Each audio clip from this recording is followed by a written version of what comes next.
షిరిడి సాయిబాబా మహత్యం అది మా ఇంట్లో ఉంటుంది. ఇళయరాజా మ్యూజిక్ ఆయన నన్నే తీసుకెళ్ళేవాళ్ళు. నేనంటే మహాప్రాణం ఇళయరాజా గారికి. విజయచంద్రు అదే ఇప్పుడు మళ్ళీ రాస్తున్నాను.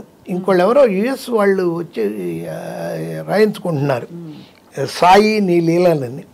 విజయచంద్ర తీసుకొచ్చాడు వాళ్ళని. రాసేసాను, ఇచ్చేసాను. ఫైనల్ చేయాలి. ఫైనల్ చేయాలంటే వాళ్ళు ఫైనల్ పేమెంట్ ఇచ్చేస్తే చేసేస్తాం, ఏం ప్రాబ్లం లేదు అసలు. ఆ విషయంలో క్లియర్. అది ఎందుకు ఇది చెప్తున్నా అంటే అప్పుడు ఎలా రాసాం బాబాకి. అప్పుడు మీరు బాబా గారు భక్తులా సార్? అంటే మా ఇంట్లో వాళ్ళు భక్తులు అంటండి. మేము షిరిడి వెళ్ళినప్పుడు 85లో ద్వారకామాయిలో పడుకున్నాం. అబ్బా, కుక్కలతో పాటు పడుకున్నాం. అక్కడే చదివాను స్క్రిప్ట్ కూడా. కృష్ణ మందిరంలో కూర్చొని మాట్లాడుకుంటూ ఉండేవాళ్ళం. అప్పుడప్పుడు ఎవడో వాళ్ళు వచ్చి మేము పైకి ఎక్కి బాబాకి మన పంజాగుట్ట గుళ్ళలాగా అభిషేకం చేసాం షిరిడీలో. రోటీ ఇంకేదో ఒకటి ఉండేదండి అలసందలది తప్ప ఏం దొరకదు. దోశ కర్ర పెండలంతో వేసేవాళ్ళు. టార్చరు. భోజనం దొరికి మన భోజనం లేదు అక్కడ. ఇప్పుడు మన వాళ్ళు తప్ప ఉండరు.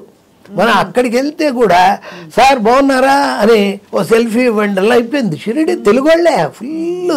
తెలుగు వాళ్ళ లాడ్జెస్, తెలుగు వాళ్ళ ఇది అవన్నీ. ఆ సినిమాలో బాబాకి రాసేటప్పుడు అది ఎలా రాశారంటే, రోహిల్లా మూర్ఖమైన అజ్ఞానంతో మహమ్మదీయ సాంప్రదాయానికి విరుద్ధంగా ప్రవర్తించుకు. భగవంతుడు సర్వాకారుడు, నిరాకారుడు. ఏ రూపంలో అయినా పూజించవచ్చు, ఏ పద్ధతిలో అయినా ధ్యానించవచ్చు. ఖురాన్, బైబుల్, భగవద్గీత 3 గ్రంథాల సారాంశం ఒక్కటే. అందరి దేవుడు ఒక్కడే. సబ్కా మాలిక్ ఏక్ హై, ఏక్ హై అని రాశాను. అప్పుడు అలాంటివి చాలా రాశాను ఆ సినిమాలో. ఈ ఆకారాన్ని తాలిస్తున్నానే కానీ మీ మనోప్రాకారాన్ని దాటి వెళ్ళగలనా అని రాశాను. నాకు కళ్ళ కట్టినట్టు విజయచంద్ర గారే కనిపిస్తున్నారు సార్. అవును. వీడు వచ్చి చంద్రమోహన్ నానవల్లి క్యారెక్టర్ వచ్చి బాబా ఎలా ఉన్నావు అమీర్ అంటాడు. నేను అమీర్ని కాదు, ఫకీర్నే. ప్రపంచం ఎలా ఉంది? పంచభూతాలతో అష్టదిక్కులతో మామూలుగానే ఉంది, క్షమించు బాబా అని లేస్తాడు. ఆయన కూర్చొని రాయి మీద కూర్చొని మాట్లాడి లేస్తాడు. లేస్తే నాగనా చంద్ర గారు క్యారెక్టర్ వేసిన స్వామిదులు గారు, బాబా అతను మీ స్థానంలో కూర్చుని మీ స్థాయిని కించపరుస్తూ ప్రశ్నించడం ఏమిటి, మీరు జవాబివ్వడం ఏమిటి? ఆ పిచ్చివాడికి అంత విలువిస్తారా? నానావళి పిచ్చివాడు కాదు, ప్రాపంచిక అవధులు దాటిన అవధూత.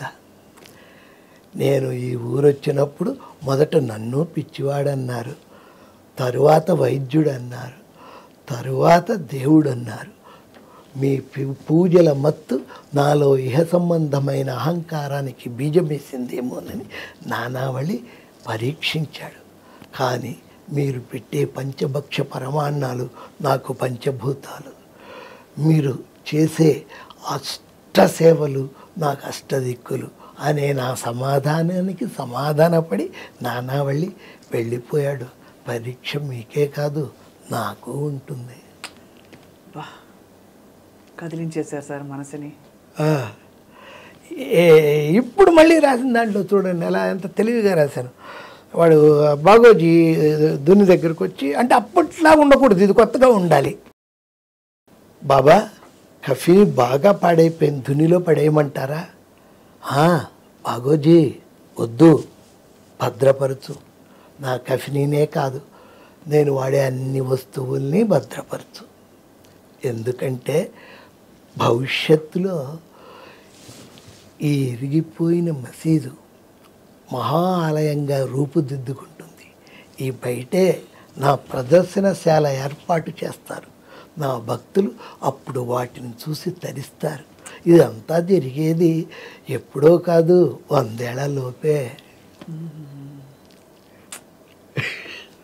అంటే కావాలని అక్కడ అలా చెప్పబట్టి ఇప్పుడు ఇల్లు పెట్టారు అన్నట్టుగా అది థింకింగ్. ఎంత మీరు పరకాయ ప్రవేశం చేసేస్తున్నారు సార్ ఆ పాత్రలోకి. అది అంటే మీకు అలా అనర్గళంగా వచ్చేస్తుంది. అసలు ఎక్కడి నుంచి వస్తుంది సార్? నిజంగా ఎప్పుడైనా మీరు కూర్చొని ఆలోచించారా? అంటే ఇది ఎక్కడి నుంచి ప్రవాహం? ఆలోచించకూడదు. ఆలోచించకూడదు. ఆ టైంకి ఎవడన్నా పనిస్తే సంజయ్ కిషోర్ గారు ట్రిప్ ప్రోగ్రామ్ నుండి ఆలోచిస్తే ఒక పని అన్న అవుతుంది. అంతేనా? అంతేగాని మళ్ళీ ఎక్కడి నుంచి వస్తుంది ఆలోచిస్తే నాకే డౌట్ వచ్చి ఇదేదో ఎక్కడి నుంచి వస్తుంది ఈ రోజు నుంచి రాకుండా ఉంటే బాగున్నాను. అమ్మో. మీ అంటే జీవితంలో ప్రతి వాళ్ళు ఏదో ఒకటి కోరుకుంటారు, డబ్బులో, కీర్తో, ఇంకోటో కదా. మీరు ఏం కోరుకుంటారు, ఏం కోరుకోరా? పని. పని. నా డైలాగే మొన్ననే ఒక షూటింగ్లో చెప్తే చాలా ఇదే నాకు ఎదురుగా ఉండే ఆర్టిస్ట్, మీరు అంత సార్ నేను షార్ట్లో తప్ప కట్ అన్నానంటే కామ్గా అయిపోతాను. ఎవరితో మాట్లాడు, నేను ఎంత పెద్దవాళ్ళైనా సరే మాట్లాడను. పక్కకి వెళ్ళి దూరంగా కుర్చేసి కూర్చుంటా. క్యారవాన్లు వాటికి కూడా వెళ్ళను. మధుగాని బెల్లండి రెడీ సార్ అని ఉండాలి మనం. అలా ఉంటా నేను. అసలు ఏమి ఇది చేయను. అబ్బా ఇన్నేళ్ళైనా మీరు ఏంటి సార్ ఇంత ఇది అంటే అన్నాను.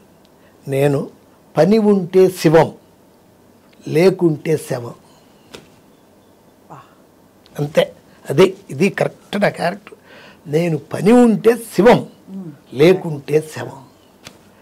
పని తప్ప నాకు వేరే పనే లేదు. అంతే, చేసుకుంటూ వెళ్ళిపోవాలి. మరి ఇంతకంటే ప్రపంచం లేదు, ఇదే మీ ప్రపంచం కదా సినిమా. మరి చాలా మంది మా కళ్ళ ముందు వెళ్ళిపోతూ ఉంటారు, సంఘటనలు జరిగిపోతూ ఉంటాయి, అప్పుడు మీరు చెల్లిస్తారా? తక్కువ. అంటే వేటూరు గారు లాంటి, వేటూరు గారు పోయినప్పుడు ఆయన బాగా క్లోజ్ కాబట్టి మా ఇంటి దగ్గరే వాళ్ళ అపార్ట్మెంట్స్ కూడా, ఆయనకి తోటకూర అది ఉడికించి ఏదో తీసుకెళ్ళేవాడిని లాస్ట్లో. బాగా క్లోజ్ నాకు, బాగా. ఆయన ఏటో నువ్వు ఏదైనా జన్మలో రుణమో కానీ ఇవన్నీ తీసుకుంటూ ఇస్తున్నా అనేవాడు పాపం. ఆయన మహా కామెడీ చేస్తారు. అవును, అసలు ఎక్స్ప్రెషన్ లేకుండా జోక్ చేస్తారు. ఏడో దిక్కుమాలింది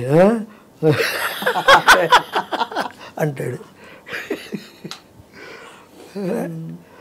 ఆ వేటూరు గారు పోయినప్పుడు అప్పుడు చెప్పాను ఇలా మీడియా ముందు. అలాంటప్పుడే వస్తాను నేను. సార్ మీరు జయసుధ గారు నితిన్ కపూర్ గారితో చాలా పనిచేశారు కదా. నితిన్ కపూర్ గారికి జయసుధ గారికి మధ్య అంటే మీరు వారి కష్టాలు చూస్తుంటారు. జయసుధ గారు చాలా కష్టపడ్డారని వినికిడి సార్, మీరు బాధపడ్డారా? అంటే అదే ఏం లేవండి. అంటే మీరు చెప్పేదంతా ఇప్పుడు 3-4 ఏళ్ల క్రితం ఆయనకి అదే ఏదో ఇదే డిప్రెషన్ కాదులేండి, ఏదో ప్రాబ్లం వచ్చింది ఆయనకి, హెల్త్ వైజ్ కూడా బాగా ఖర్చు అవుతాయి అయ్యే ఇది వచ్చింది ఆయన ప్రాబ్లం, ఖర్చు అయ్యే ఇది. అంతకంటే చెప్పలేను నేను. దానికి ఈవిడ సెలబ్రిటీ కాబట్టి ఫస్ట్ టైము దాసర్ గారు చెప్పారని కిమ్స్కి తీసుకెళ్ళారు. చచ్చేంతవరకు తీసుకెళ్ళకపోతే పెద్ద ప్రాబ్లం వచ్చేస్తుంది, అది తీరని ప్రాబ్లం అది. అలాంటిది దాంతో ఆవిడ చాలా కష్టపడుతూ చేసింది. లాస్ట్ అది కూడా 4 years బ్యాకే. అప్పటికి మేము బట్ అప్పుడంతా చాలా జాలీగా ఉండేది. ఆవిడ స్టైల్ ఏంటంటే షూటింగ్, ఈవినింగ్ అయితే మంచి పార్టీ, బాగా ఈరోజు డబ్బులు ఈరోజు ఖర్చు పెట్టేస్తాం. ఆ రోజుల్లో 1993-94లో ఆవిడ, వాళ్ళ బ్రదర్స్ ఇద్దరు, వాళ్ళ భార్యలు, వాళ్ళ పిల్లలు, ఆవిడ చెల్లి, తల్లి, అంతమంది ఉండేవాళ్ళ వినస్ స్టూడియో పక్కన ఓన్ హౌస్. ఆవిడే చూసుకునేవారు కదా అందరినీ. 25 లీటర్స్ పాలండి పర్ డే వాళ్ళ ఇంట్లో. నేను ఏంటండి మీరు పాలు కొనుక్కొచ్చి మళ్ళీ అమ్ముతారా ఏంటి, 25 లీటర్లు ఏంటి అంటే ఆవిడ ఏంటో అండి అలా జరుగుతోంది. అసలు డబ్బులు దాచుకోరు ఆవిడ. డబ్బులు దాచుకోరు, కానీ దాచుకోలేదు కాబట్టే ఇప్పుడు బాగా, అంటే ఇప్పుడు చూడండి ఆవిడ ఒంటరి అయిపోయారు. ఆవిడేం పెద్ద ఒంటరే ఉండదండి. ఈవినింగ్కి సరదాగా ఉండడానికి ఆవిడ స్టేజ్లో ఉన్న వాళ్ళని ఎవరో ఒకళ్ళు, ఈ హైదరాబాద్ వచ్చాక సినిమా వాళ్ళకి ఏంటంటేనండి, ఇప్పుడు నాలాంటి వాడు అసలు ఎక్కడికి వెళ్ళం కాబట్టి సరిపోయింది, కానీ డైలీ పార్టీలు ఉంటాయి. వాళ్ళు ఏంటంటే ఆ హోటల్స్ వాళ్ళు మనం లింకులో ఉన్నామంటే జీవిత రాజశేఖరు వాళ్ళు అదే పనిలో ఉంటారు. ఏంటంటే మనం వెళ్తే ఆ హోటల్కి ఒక ఇది వస్తుందని వాడు, అందుకే సార్ ఈరోజు ఉంది రండి అంటే మనం తాగినంత తాగించి తిన్నంత తినిపించి ఓ బాటిల్ కూడా ఇచ్చి పంపిస్తాడు. మీరు 365 కాదు, ఇంకో 2 రోజులు కలిపి 67 రోజులు బిజీగా ఉంటారు తాగడం మొదలెట్టి. మీరు తాగితే ఎవరైతే కష్టాలు ఏముండవు అంటే ఇంకా అదేనండి. ఇంకా ఆవిడకి ఏంటంటే ఆవిడ ఉండేది, ఆవిడ ఇది చేసేది కొంచెం రాజశేఖర్ రెడ్డి గారు దాసరి గారి వల్ల, దాసరి గారు ఆవిడకి చెప్పడం తెలీదు, అడగడం కూడా తెలీదు. అదో స్టైల్ ఆవిడ అదో అంటే ఆవిడ చాలా ఇండెప్, ఆవిడ కేరే జాట్ క్యారెక్టర్ ఆవిడ అసలు. ఇప్పుడు పెళ్ళి ఇలా ఉంది, ఈ పెళ్ళికి ఇంత ప్రాబ్లం వస్తుంది, నెంబర్ 1 2 3 4 ప్యాకప్, ఆ పెళ్ళి ఇది ఇలా అవుతూ ఉంది, 1 2 3 4 నెక్స్ట్, అంతే. పెద్ద ఈ స్ట్రగుల్ అయిపోయి బాధపడిపోయి కాదు, ఆ మెయింటెనెన్స్కి ఏం కావాలో ఆవిడ ఏర్పాటు చేసుకుంది ఆవిడ. ప్రాబ్లం అది కూడా రాజశేఖర రెడ్డి గారు వచ్చినప్పుడు ఎమ్మెల్యే అయ్యి దాసరి గారు చెప్పి పాపం అంటే అలా. ఇప్పుడు ఎవరికి వాళ్ళు స్కాటర్ అయిపోతారు. బ్రదర్స్ వెళ్ళిపోయారు, చెన్నైలో ఉన్నారు. సిస్టర్ ఆవిడ చెన్నైలోనే ఉంది, వాళ్ళ కూతురు కూడా పెళ్ళి అయిపోయింది.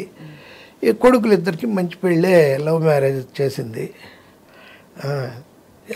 ఆవిడ పిల్లలు పుట్టి వాళ్ళు మంచి ఏజ్లో ఉన్నప్పుడు 19 నుండి నేను జోకులు వేసేవాడిని, ఏమంటే ఎవరైనా మనిషిని ఇలా చూడడం పర్లేదు, కొంచెం ఇలా చూడడం అంటే ఇలా చూడాలంటండి మరి మీ పిల్లల్ని కన్నారా ఎక్కడైనా తీసుకొచ్చారా కొని భలే హైట్ అందరూ, అబ్బో అందగాళ్ళు హైట్, ఇద్దరు అందం వచ్చేసింది. అవును, జైజాంటిక్ పర్సనాలిటీస్ అంటారే అలా ఓవర్ అనమాట. అవును, నేను కలిసాను సార్ అందరినీ.